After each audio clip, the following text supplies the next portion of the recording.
Assalamualaikum warahmatullahi wabarakatuh. Selamat datang di laporan aktualisasi pelatihan dasar CPNS Kabupaten Gorontalo tahun 2023. Perkenalkan, nama saya Aprilianti Kilo AMD Cap, peserta pelatihan dasar CPNS Angkatan 1 Golongan 2 Kabupaten Gorontalo tahun 2023 dari Unit Kerja RSUD Dr. MM Dunda Limboto. Sehari-hari saya bekerja sebagai perawat pelaksana di ruang UGD RSUD Dr. MM Dunda Limboto. Berikut saya akan menyampaikan laporan habituasi saya yang berjudul Optimalisasi Pengkajian Resiko Jatuh Pasien oleh Perawat di ruang UGD RSUD Dr. MM Dunda Limboto. Dalam kegiatan pelatihan dasar CPNS bersama BPSDM Provinsi Gorontalo, bekerja sama dengan pemerintah Kabupaten Gorontalo. Rumah Sakit Umum Dr. MM Dunda Limboto adalah rumah sakit milik pemerintah Kabupaten Gorontalo yang berlokasi di wilayah Kabupaten Gorontalo. Nama rumah sakit ini diambil dari nama seorang dokter dan tokoh pergerakan dari daerah Gorontalo yang bernama Dr. Mansur Muhammad Dunda, yakni seorang putra daerah perintis kemerdekaan yang telah mengabdikan dirinya di bidang kesehatan. RSUD Dr. MM Dunda Limboto didirikan pada tanggal 25 November tahun 1963. Dalam perkembangannya, RSUD Dr. MM Dunda Limboto menjadi badan pengelola berdasarkan SK Bupati Gorontalo tentang pembentukan organisasi dan tata kerja RSUD Dr. MM Dunda Limboto. Dengan ditetapkannya sebagai Badan Layanan Umum Daerah, maka sejak tahun 2001, RSUD Dr. MM Dunda Limboto mulai dikembangkan secara bertahap. Dan saat ini RSUD Dr. MM Dunda Limboto berdasarkan hasil akreditasi rumah sakit KARS lulus dengan tingkat paripurna. Adapun pelaksanaan kegiatan aktualisasi sebagai berikut. Kegiatan pertama, melakukan konsultasi dengan mentor terkait rencana kegiatan yang akan dilaksanakan. Tahapan pertama, menyiapkan bahan aktualisasi yang akan dikonsultasikan.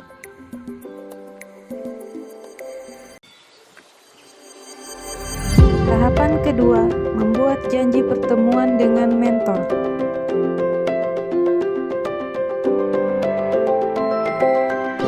Tahapan ketiga, meminta arahan, saran, dan bimbingan mentor terkait rencana kegiatan yang akan dilaksanakan.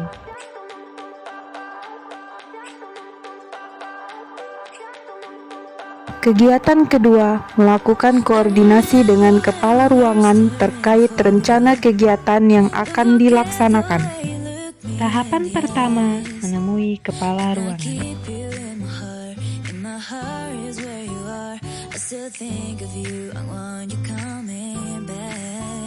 Tahapan kedua, menyampaikan rencana sosialisasi kepada kepala ruangan.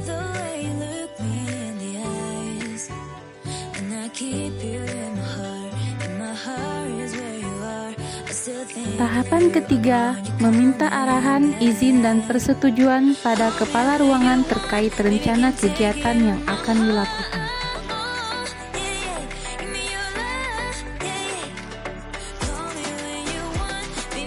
Kegiatan ketiga, menyiapkan materi sosialisasi pengkajian scoring resiko jatuh.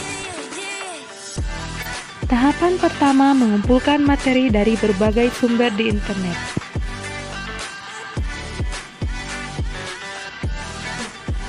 Tahapan kedua, membuat media presentasi untuk sosialisasi. Tahapan ketiga, membuat soal pretest dan posttest. Kegiatan keempat, melakukan sosialisasi tentang pengkajian scoring risiko jatuh pasien.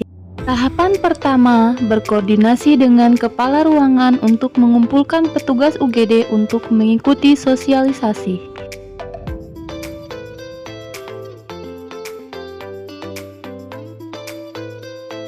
Tahapan kedua, memberikan soal pretest pada peserta.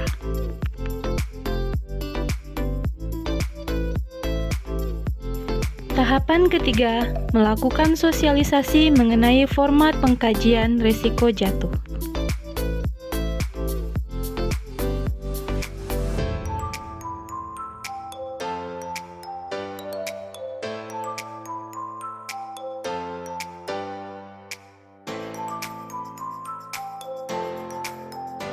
Tahapan keempat, memberikan soal post-test pada peserta.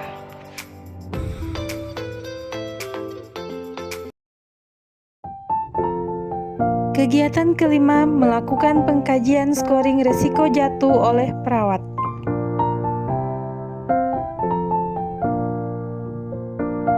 Tahapan pertama, menyiapkan lembar pengkajian scoring risiko jatuh.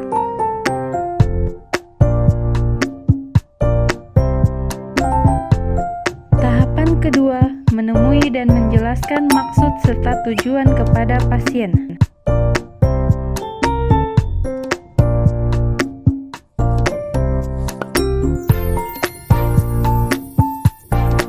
Tahapan ketiga, melakukan pengkajian scoring risiko jatuh pada pasien.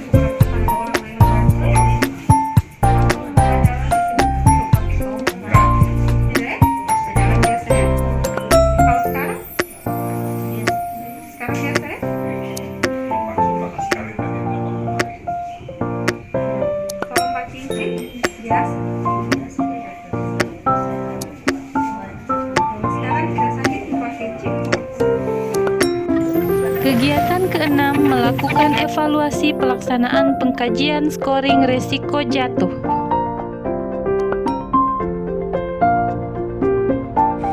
Tahapan pertama, membuat format lembar checklist penilaian tentang pengkajian scoring risiko jatuh.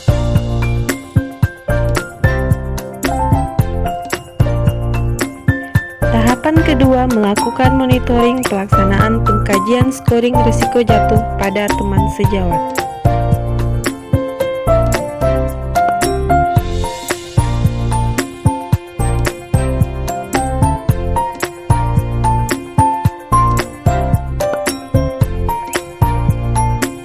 Tahapan ketiga, mengevaluasi dan mengisi format lembar checklist penilaian scoring risiko jatuh. Tahapan keempat, menyiapkan format hasil evaluasi pre dan post test.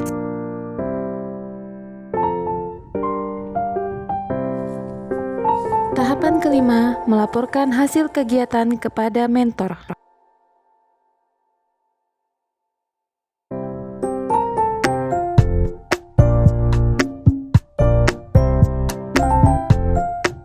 Tahapan keenam, melaporkan hasil kegiatan kepada kepala ruangan.